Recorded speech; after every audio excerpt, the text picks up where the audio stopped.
భద్రత కోసం ఎంపీఈఓల ఆందోళన. కర్నూలు కలెక్టరేట్ ఎదుట నిరసన. డిమాండ్ల పరిష్కారం లేకుంటే సహాయ నిరాకరణ ఉద్యమానికి హెచ్చరిక. ఉమ్మడి కర్నూలు జిల్లాలో గత 12 ఏళ్లుగా కాంట్రాక్ట్ ఉద్యోగులుగా పనిచేస్తున్న మల్టీపర్పస్ ఎక్స్టెన్షన్ ఆఫీసర్లు ఎంపీఈఓలు కర్నూలు కలెక్టరేట్ ఎదుట ఆందోళన నిర్వహించారు. అనంతరం కలెక్టరేట్ అడ్మినిస్ట్రేషన్ ఆఫీసర్ పద్మావతిని కలిసి తమ సమస్యలు, డిమాండ్లతో కూడిన వినతి పత్రాన్ని అందజేశారు. తమ న్యాయమైన డిమాండ్లు పరిష్కారం కాకపోతే ఈ నెల 20వ తేదీ నుండి 25వ తేదీ వరకు రాష్ట్ర వ్యాప్తంగా సహాయ నిరాకరణ ఉద్యమం చేపడతామని హెచ్చరించారు. న్యాయం జరిగే వరకు విధులకు హాజరు కాబోమని స్పష్టం చేశారు. ఈ నిరసన కార్యక్రమంలో జిల్లా నాయకులు, ఎంపీఈఓలు పెద్ద సంఖ్యలో పాల్గొన్నారు. అధికారులను మేము ఈరోజు కలవడం జరిగింది. అంటే మాకు కొన్ని డిమాండ్స్ ఉన్నాయి సార్. డిమాండ్స్ ఏంటంటే, మేము అన్ని సంవత్సరాల నుండి కూడా పని చేస్తున్నప్పటికీ వీళ్ళు ప్రతి ఇయర్ మాకు రెన్యువల్ ఇస్తారు. 1 ఇయర్కి ఒకసారి రెన్యువల్ ఇస్తారు సార్. రెన్యువల్ ఇస్తారు. ఆ రెన్యువల్ మార్చి టు మార్చి ఉంటుంది మాకు. అంటే ఆ ఇయర్లో మార్చి కంప్లీట్ అయిన తర్వాత మళ్ళీ వీళ్ళు ఆ మార్చి అయిపోయిన తర్వాత మళ్ళీ ఏప్రిల్లో మనకి రెన్యువల్ అనేది ఇవ్వాలి.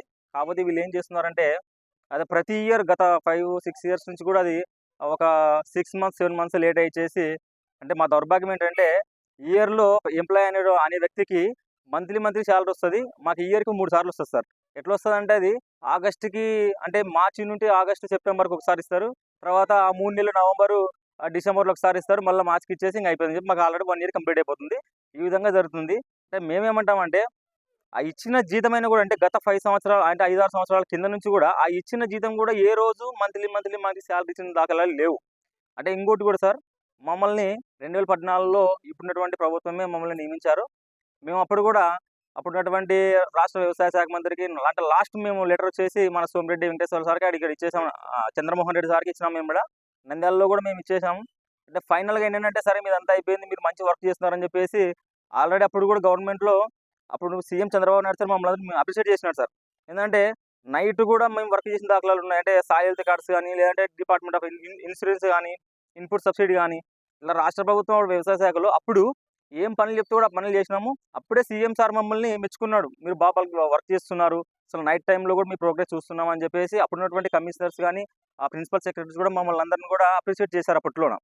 బట్ అప్పుడు అంత వర్క్ చేసి మమ్మల్ని మెచ్చుకున్న ఆ ప్రభుత్వమే మమ్మల్ని నియమించింది కాబట్టి, ఇప్పుడు మీరు వెళ్ళొచ్చినారు కాబట్టి మళ్ళీ మనం ఈ ప్రభుత్వంలోనే మీరు మాకు న్యాయం చేయాలని చెప్పేసి మేము గట్టిగా అడుగుతున్నాము. గత ప్రభుత్వంలో కూడా మేము అడిగాము చాలా మంది, అంటే మినిస్టర్స్ అడిగినాము. ఈవెన్ నేను మా దగ్గర ఉండి, మా పత్తికొండ డివిజన్ సార్ నాది, పత్తికొండ డివిజన్లోనే మనకి వైఎస్ జగన్మోహన్ రెడ్డి సార్ సీఎంగా ఉన్నప్పుడు మేము అక్కడ ఆయన క్యారవాన్లో కూడా వెళ్ళి అక్కడ మా సిబ్బంది ఒకరిని మేము క్యారవాన్లోకి పంపించి కూడా మా సమస్యలు వాళ్ళకి తెలియపరిచాం. కాకపోతే ఎటువంటి రెస్పాండ్ రాలేదు. అప్పుడు రెస్పాండ్ రాలేదు, ఇప్పుడు రెస్పాండ్ రాలేదు. అసలు ప్రభుత్వం మమ్మల్ని ఏమనుకుంటుంది అనేది మాకు క్లారిటీ లేదు. అసలు ఇంతకు మేము ప్రభుత్వ ఉద్యోగాలుగా పనిచేస్తున్నామా, లేదంటే అసలు ఏం పని చేస్తున్నాం అనేది మాకు అర్థమైతే లేదు. నెక్స్ట్ ఏంటంటే, సో మీరు అట్లా ఉన్నారు కాబట్టి మాకు అప్పుడు 2014లోనే మీరు ఇప్పుడున్నటువంటి ప్రభుత్వం మమ్మల్ని నియమించింది కాబట్టి, ఇప్పుడు మళ్ళీ మీరే ఉన్నారు కాబట్టి మీరే మాకు పెద్ద దిక్కుగా ఉండి, పెద్ద అండగా ఉండి, మా కుటుంబాలన్నీ రోడ్డు పడుకున్నట్ల మీరంతా మాకు, అంటే ప్రభుత్వం కానీ అధికారికంగా కానీ అందరూ మాకు సపోర్ట్ చేసి మా ఫ్యామిలీలో అందరికీ వెలుగులు నింపాలని చెప్పేసి మేము ప్రభుత్వాన్ని డిమాండ్ చేస్తున్నాము. అలాగే అధికారికంగా కూడా మేము ఏం చేస్తున్నాం అంటే, మాకు కొన్ని డిమాండ్స్ ఉన్నాయి. ఆ డిమాండ్స్లో ఫస్ట్ మేము అడిగిన ప్రతిసారి మీది నాన్ శాంక్షన్ పోస్ట్ కాబట్టి మీకు ఎటువంటి స్కీమ్స్ ఇవ్వలేమని చెప్పేసి అంటున్నారు. అది ఎంతవరకు నిజమని మాకే తెలియదు. కానీ నాన్ శాంక్షన్ పోస్ట్ నుంచి శాంక్షన్ పోస్ట్గా మార్చడానికి టెక్నికల్గా అయితేనేమి, మళ్ళీ రాజకీయంగా అయితేనేమి, మళ్ళీ ఇట్లా ప్రభుత్వ పరంగా అయితే కానీ ఎటువంటి సమస్యలు ఉన్నాయి మనకైతే తెలియదు. కానీ అది ఏదున్నా కూడా మా అందరి జీవితాలని మీరు దృష్టిలో ఉంచుకొని, అటు రాజకీయంగా కానీ, ఇటు అధికారికంగా కానీ, ఆ నాన్ శాంక్షన్ పోస్ట్ అనే పదాన్ని ఎక్కడ ఉపయోగించకుండా శాంక్షన్ పోస్ట్గా మార్చి అందరు కాంట్రాక్ట్ అవుట్సోర్సింగ్ ఉద్యోగస్తులకి ఏ విధంగా బెనిఫిట్స్ ఉన్నాయో ఆ విధంగా బెనిఫిట్స్ అన్ని కూడా మాకు కూడా కల్పించాలని చెప్పేసి మేము కోరుకుంటున్నాము. రెండోది, ఇప్పుడు మేము ఫీల్డ్లో ఉంటామండి. మామూలుగా అయితే మండలాల వారిగా, అట్లా విలేజ్ వారిగా మేము వర్క్ చేస్తుంటాము. ఒక్కొక్క ఎంపీఓకి వచ్చేసి 2500 ఎకరాలు ఇచ్చారు అప్పట్లో మాకున్న జాబ్ చార్ట్ ప్రకారం. ఆ 2500 ఎకరాల్లో మేము పంట నమోదు కానీ, ఇన్సూరెన్స్ కానీ రైతులకు దగ్గర ఉండి సలహాలు ఇస్తుంటాము. అట్లా సలహాలు ఇచ్చినప్పుడు మేము, అంటే ఒక టైం అనేది కాకుండా మనకు వర్క్ ఉన్నప్పుడు పంట నమోదు టైంలో మనం ఉదయం 6 గంటల నుంచి ఈవినింగ్ 6-7 వరకు కూడా ఉండే సందర్భాలు ఉంటాయి. చాలా చోట్ల కొన్నిసార్లు ఎంపీఓస్ కానీ, ఇప్పుడున్న అగ్రికల్చర్ అసిస్టెంట్స్ కానీ చాలా చోట్ల ఏం జరుగుతుందంటే, పొరపాటున పొలాల్లోకి వెళ్ళినప్పుడు కొన్ని విద్యుత్ సంబంధించినటువంటి అవి షాక్ కొట్టడం కానీ, లేదంటే పాము కాట్లు గురైన వాళ్ళు కానీ చాలా మంది అట్లా ఎంపీఓస్ కానీ, తర్వాత ఇట్లా అగ్రికల్చర్ డిపార్ట్మెంట్ చాలా మంది ప్రాణాలు కోల్పోయినారు. కాకపోతే కొద్దిమందికి రెగ్యులర్ ఎంప్లాయీస్కి అట్లా ప్రాణాలు కోల్పోయిన వాళ్ళకి ప్రభుత్వం నుంచి కొంచెం బీమా అనేది వస్తుంది. మాకు ఏం లేదు, మాకు ఏం జరిగినా కూడా ఎటువంటి రెస్పాన్స్ అనేది లేదు. ఎందుకంటే మరి అసలు అది మాది జీవో ఎట్లా ఉందనేది అసలు మాకే తెలియదు. ఆ రోజు వాళ్ళు ఎట్లా తీసుకున్నారనేది కూడా మాకు అర్థమైతే లేదు. బట్ మాకు చెప్పడం ఏంటంటే, ఆ రోజు 2014లో కూడా డిస్ట్రిక్ట్ సెలక్షన్ కమిటీ ద్వారా తీసుకున్నామని చెప్పేసి. మీరు డిస్ట్రిక్ట్ సెలక్షన్ కమిటీ అంటే మేమేమనుకున్నామంటే, అందరికి అన్ని డిపార్ట్మెంట్‌లో ఉన్నటువంటి contract employees, out sourcing employees మాదిరే మాకు కూడా ఇది ఉంటదనుకున్నాము. కాబట్టి ఈరోజు దాదాపు 10 సంవత్సరాల తర్వాత కూడా మాకు అర్థమైందేంటంటే, మాకు ఏం లేదు అసలు వాళ్ళలాగా మనల్ని మన ప్రభుత్వం గాని, ఇటు అధికారికంగా గాని మాకు ఎటువంటి ఇది లేదని చెప్పేసి మాకు ఈరోజు అర్థమైంది. బట్ అట్లా కాకుండా ప్రభుత్వం గాని, ఇప్పుడున్న ప్రభుత్వం అందుకే మీరే తీసుకున్నారు కాబట్టి మళ్ళా మీరే మాకు అండగా ఉండి, మా కుటుంబాలన్నింటికి వెలుగులు నింపి, మా ఫ్యామిలీస్ రోడ్డు పడకుండా ఉండాలని చెప్పేసి కోరుకుంటూ, అలాగే మహిళా ఎంపీఓస్ కూడా ఉన్నారండి. వాళ్ళు కొంచెం మామూలుగా చైల్డ్ కేర్ లీవ్స్ అటువంటివి ఇవ్వాలని చెప్పేసి కూడా మేము ప్రభుత్వాన్ని డిమాండ్ చేస్తున్నాం. అలాగే అధికారికంగా కూడా మాకందరూ అన్ని రకాల సపోర్ట్ చేసి, మా అందరిని కొంచెం ముందుకు తీసుకెళ్ళి, మా కుటుంబాలు రోడ్డున పడకుండా ఉండే విధంగా చేస్తారని చెప్పేసి తెలియజేస్తున్నాను సార్. నా పేరు నాగరాజు సార్. పత్తికొండ మండలం తుగ్గలి ఎంపీఓ సార్ నేను.